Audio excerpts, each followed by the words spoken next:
എല്ലാവരും ഭയങ്കര ടെൻഷനിലാണെന്ന് അറിയാം. നമ്മൾ വിചാരിച്ചതിനെക്കാട്ടിൽ കുറച്ചും കൂടെ നേരത്തെ നമ്മുടെ എക്സാമിൻ്റെ ഡേറ്റും കാര്യങ്ങളും ഒക്കെ വന്നിട്ടുണ്ട്.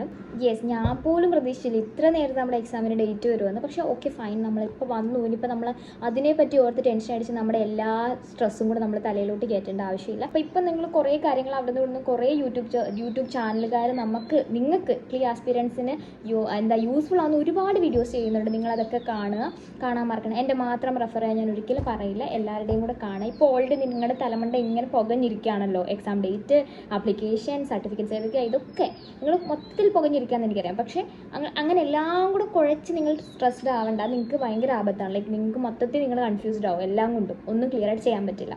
അതിന് രജിസ്ട്രേഷൻ ആയാലും ആപ്ലിക്കേഷൻ ആയാലും സ്റ്റഡിയും ചെയ്യുന്ന കാര്യമായാലും എക്സാമിൻ്റെ കാര്യം എല്ലാം കൂടെ മൊത്തത്തിൽ നിങ്ങൾ ഈ ടെൻഷൻ അടിക്കുന്നതിനനുസരിച്ച് കുഴഞ്ഞുകൊണ്ടിരിക്കും. സോ അതൊക്കെ വിടുക. നമുക്ക് നേരെ നമ്മുടെ വീഡിയോയിലേക്ക് പോകാം.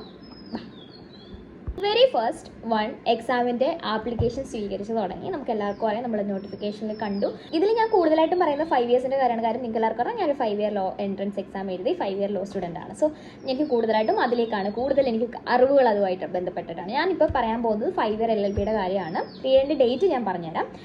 സോ നമ്മുടെ എക്സാം ഡേറ്റ്, രജിസ്ട്രേഷൻ ഡേറ്റ് വന്നിട്ടുണ്ട്. 5 ഇയർ LLBക്കാരുടെ ലാസ്റ്റ് ഡേറ്റ് എന്ന് പറയുന്നത് 14/5, അതായത് നമ്മുടെ മെയ് 14-ാം തീയതിയാണ്. അതായത് ഈ 14-ാം തീയതി. സോ അതിൽ ഈ മെയ് 14 5 മണി വരെ ഉള്ളൂ. നിങ്ങൾ ദയവ് ഇത് രജിസ്റ്റർ ചെയ്യാൻ 5 മണിക്ക് ശേഷം പോകണ്ട. നിങ്ങൾ പിന്നെ എഴുതണ്ട. എനിക്ക് അത്ര പറയാനുള്ളൂ. കാര്യം നിങ്ങളൊരു നിങ്ങൾക്കൊരു ഉത്തരവാദിത്തം, ഒരു റെസ്പോൺസിബിലിറ്റി ആണ്. നിങ്ങൾ ഈ 14-ാം തീയതി 2 മണിക്കൊക്കെ പോകാൻ നിന്ന് കഴിഞ്ഞാൽ ഞാൻ ഇന്ന് ഇതിൻ്റെ ആപ്ലിക്കേഷൻ നോക്കാൻ വേണ്ടി എടുത്ത സമയത്ത് സൈറ്റ് ബിസിയായി കിടക്കുക. സോ ഇത് തന്നെ അന്നന്ന് ആ 14-ാം തീയതി എന്നൊക്കെ പറയുമ്പോൾ നല്ല തിരക്കായിരിക്കും ഓരോരുത്തരും ചെയ്യാനായിട്ട്.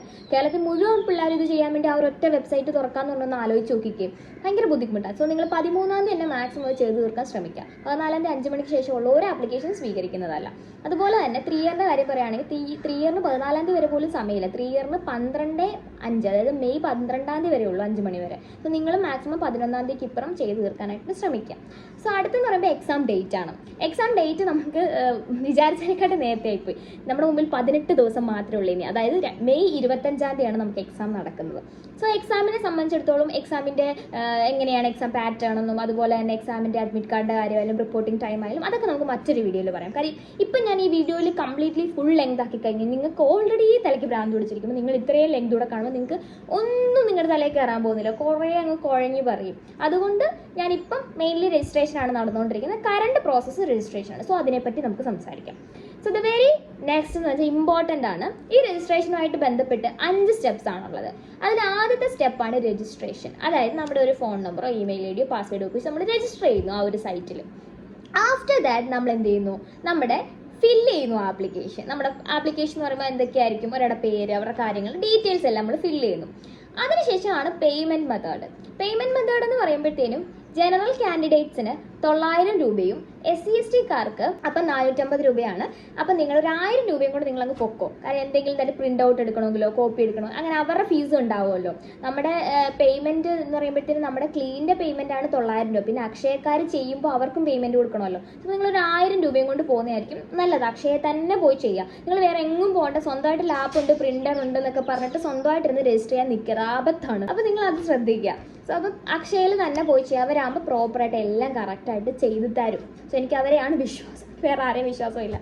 സോ നമ്മുടെ സെക്കൻഡ് സ്റ്റെപ്പും പറഞ്ഞു, തേർഡ് സ്റ്റെപ്പും നമ്മൾ പറഞ്ഞു. ഇനി 4th സ്റ്റെപ്പാണ് certificates and signature. So certificates and സിഗ്നേച്ചറിനകത്ത് നിങ്ങൾ ശ്രദ്ധിക്കേണ്ട കാര്യം, നമ്മൾ നേരത്തെ ഒരു വീഡിയോ ഇട്ടിട്ടുണ്ടായിരുന്നു. ഏത് വീഡിയോ ആണ്? റിക്വയർഡ് ഡോക്യുമെന്റ്സ് രജിസ്ട്രേഷന് വേണ്ടത് ഏതൊക്കെയാണെന്നുള്ളത്. സോ അത് ഈ വീഡിയോ ആണ്. ഈ വീഡിയോ നിങ്ങൾ മസ്റ്റായിട്ടും കാണുക. ഇതിൽ റിസർവേഷൻ്റെ കാര്യം പറയുന്നുണ്ട്, ജനറൽ ആയിട്ടുള്ള ആളുകൾ എന്തൊക്കെ ചെയ്യണമെന്ന് പറഞ്ഞിട്ടുണ്ട്, ഡിസബിലിറ്റി ഉള്ളവർ എന്ത് ചെയ്യണമെന്ന് പറയുന്നുണ്ട്. ഒരുപാട് കാര്യങ്ങൾ ഈ വീഡിയോയിൽ പറയുന്നുണ്ട്. ബിഫോർ നിങ്ങൾ നാളെ അക്ഷയ സെൻറ്ററിൽ രജിസ്റ്റർ ചെയ്യുന്നതിന് മുന്നേ ഈ ഒരു വീഡിയോ മസ്റ്റായിട്ടും കാണണം.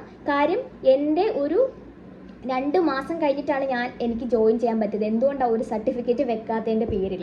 സോ ഏതൊക്കെ സർട്ടിഫിക്കറ്റ് ആണെന്നുള്ളത് ഞാൻ ഇതിൽ പറഞ്ഞിട്ടുണ്ട്.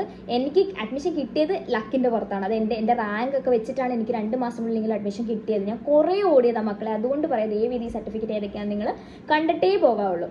ഇതിൽ കുറച്ച് കാര്യം കൂടെ ഞാൻ ആഡ് ഓൺ ചെയ്യാം. ഈ ഒരു ഈ സർട്ടിഫിക്കറ്റും കൊണ്ടുപോകണം. അതിൻ്റെ കൂടെ തന്നെ നിങ്ങൾ വേറെ 2-3 സർട്ടിഫിക്കറ്റ്സും കൂടി ഉണ്ട്. അത് ഞാൻ പറഞ്ഞുതരാം. അതായത് സ്പെഷ്യൽ റിസർവേഷൻ ഇട്ട്, അതായത് നമ്മൾ ഓൾറെഡി ആ വീഡിയോയിൽ പറഞ്ഞതാണ്, ഡിസബിലിറ്റീസ് ഉള്ള ആളുകൾ, ബ്ലൈൻഡ് ആയിട്ടുള്ള ആളുകൾക്കൊക്കെ അവരത് തെളിയിക്കുന്ന സർട്ടിഫിക്കറ്റ് ചെയ്യാം. പിന്നെ എക്സ് സർവീസ്മെൻ അല്ലെങ്കിൽ എക്സ് സർവീസ്മെന്റിന്റെ കുട്ടികൾ, അത് മകനോ ആകാം മകളോ ആകാം. സോ അവരെന്ന് പറയുമ്പോഴത്തെ എക്സ് സർവീസ് എന്ന് പറയുമ്പോൾ നമുക്കറിയാം നമ്മുടെ LLBക്ക് ഏജ് ലിമിറ്റ് ഇല്ല. സോ ഈ റിട്ടയർഡ് ആയിട്ടുള്ള ആളുകളൊക്കെ ഉണ്ടാവും, അവർക്കും എഴുതാം. സോ അവർ എക്സ് സർവീസ്മെൻ ആണെന്നുണ്ടെങ്കിൽ അവർ അത് തെളിയിക്കുന്ന സർട്ടിഫിക്കറ്റ്. നിങ്ങൾ ഇനി ഒരു എക്സ് സർവീസ്മെന്റിന്റെ മകളോ മകനാണെന്നുണ്ടെങ്കിൽ അത് തെളിയിക്കുന്ന സർട്ടിഫിക്കറ്റ് വെക്കുക. സ്പോർട്സ് കോട്ട ഉണ്ട്. സ്പോർട്സ് കോട്ട എന്ന് പറയുമ്പോഴത്തേക്കും നിങ്ങൾ ഡിസ്ട്രിക്ട് ലെവലിലെങ്കിലും മിനിമം പോയി തേർഡ് പ്രൈസ് എങ്കിലും കിട്ടിയവരായിരിക്കണം. ഓക്കെ, അതാണ് മിനിമം ആയിട്ട് അവർ പറയുന്ന കാര്യം. പിന്നെ അതേപോലെ തന്നെ NCC കോട്ടയിലും അഡ്മിഷൻസ് ഉണ്ട്. സോ അത് തെളിയിക്കുന്ന സർട്ടിഫിക്കറ്റ് വെക്കാം. അതോടൊപ്പം തന്നെ മറ്റൊരു കാര്യം വെച്ചാൽ ലക്ഷദ്വീപിലെ ആൾക്കാരുണ്ടാവുമല്ലോ. ലക്ഷദ്വീപിലെ ആൾക്കാർക്ക് ഒരൊറ്റ സീറ്റ് നമ്മുടെ എറണാകുളം ലോ കോളേജിൽ അവൈലബിൾ ആണ്. സോ അത് തെളിയിക്കുന്ന സർട്ടിഫിക്കറ്റ്, നിങ്ങൾ ലക്ഷദ്വീപിലെ ആളാണെങ്കിൽ അതിന് വേണ്ടിയിട്ടുള്ളൊരു സർട്ടിഫിക്കറ്റ്, നിങ്ങൾ ലക്ഷദ്വീപ് സിറ്റിസൺ ആണ്, ലക്ഷദ്വീപിലുള്ളൊരു നേറ്റിവിറ്റി ഉള്ള ഒരാളാണ് എന്നുണ്ടെങ്കിൽ അത് തെളിയിക്കുന്ന ഒരു സർട്ടിഫിക്കറ്റ് കൂടെ വെക്കാൻ മറക്കണ്ട. പ്രത്യേകം ഇപ്പോൾ ഇറങ്ങിയ ആ ഒരു നോട്ടിഫിക്കേഷനിൽ SC/ST അതുപോലെ OEC-കാർ, ആരാണ് ഈ OEC-കാരെന്ന് പറഞ്ഞു കഴിഞ്ഞാൽ നമ്മുടെ OBC-കാരെ കുറച്ച് ആളുകളെ നമ്മൾ എഡ്യൂക്കേഷൻ പർപ്പസിൽ OEC ആയിട്ടാണ് കൺസിഡർ ചെയ്തിരിക്കുന്നത്. അതൊക്കെ ഞാൻ പഴയ വീഡിയോയിൽ പറഞ്ഞിട്ടുണ്ട്, ഈ വീഡിയോയിൽ ഞാൻ പറഞ്ഞിട്ടുണ്ട്. സോ അതാണ് ഞാൻ പറഞ്ഞത്, നിങ്ങൾ ആ വീഡിയോ പോയി കാണുക. സോ നോൺ ക്രിമിനൽ സർട്ടിഫിക്കറ്റ് കാര്യമൊക്കെ ഈ വീഡിയോയിൽ ക്ലിയർ ആയിട്ട് ഞാൻ പറഞ്ഞിട്ടുണ്ട്. അതേപോലെ തന്നെ SC/ST OEC-കാർ ഒഴികെയുള്ള ബാക്കി എല്ലാ കാറ്റഗറിക്കാരും മസ്റ്റായിട്ടും ഇൻകം സർട്ടിഫിക്കറ്റ് മാൻഡേറ്ററി ആയിട്ട് വെക്കണം. അത് നിങ്ങളുടെ ഫീ കൺസെഷൻ സ്കോളർഷിപ്പും കിട്ടാൻ ഹെൽപ്പ് ചെയ്യും. ഓക്കെ, സോ ഇത്രയും കാര്യങ്ങളിൽ ഉപരി നമ്മൾ എന്താണ് സർട്ടിഫിക്കറ്റ്സും എല്ലാം വെച്ചല്ലോ. ഈ സർട്ടിഫിക്കറ്റ്സിൻ്റെ കൂടെ നിങ്ങൾ വെക്കേണ്ട ഒരു കാര്യം കൂടി ഉണ്ട്, 2 കാര്യങ്ങളുണ്ട്. അതായത് ഒന്ന് പാസ്പോർട്ട് സൈസ് ഫോട്ടോയാണ്. പാസ്പോർട്ട് സൈസ് ഫോട്ടോയ്ക്ക് ഒരു പെർട്ടിക്കുലർ അളവ് അവർ പറയുന്നുണ്ട്. അതായത് പാസ്പോർട്ട് സൈസ് ഫോട്ടോയുടെ അളവെന്ന് പറയുന്നത് 15 KB to 100 KB വരെയാണ്. അതേപോലെ തന്നെ ഒരു വൈറ്റ് ബോണ്ട് പേപ്പറിൽ ബ്ലൂ ഇങ്ക് കൊണ്ടോ അല്ലെങ്കിൽ ബ്ലാക്ക് ഇങ്ക് കൊണ്ടോ നിങ്ങളുടെ സൈൻ ചെയ്യണം.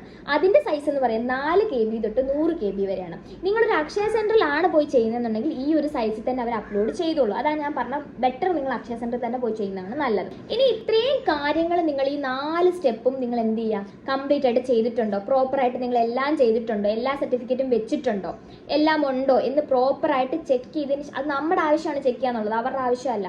അത് നമ്മൾ പ്രോപ്പറായിട്ട് ചെക്ക് ചെയ്തതിന് ശേഷം നമ്മൾ പ്രിൻ്റ് ഔട്ട് എടുക്കുക. പ്രിൻ്റ് ഔട്ട് എടുത്ത് കയ്യിൽ സൂക്ഷിച്ചിരിക്കണം. പ്രോപ്പറായിട്ട് നമ്മൾ പ്രിൻ്റ് ഔട്ട് എടുക്കുന്നതിൻ്റെ ഉദ്ദേശം എന്ന് വെച്ചാൽ നമുക്കറിയാൻ പറ്റും നമ്മൾ എന്തൊക്കെയാണ് ചെയ്തേക്കുന്നുള്ളത്.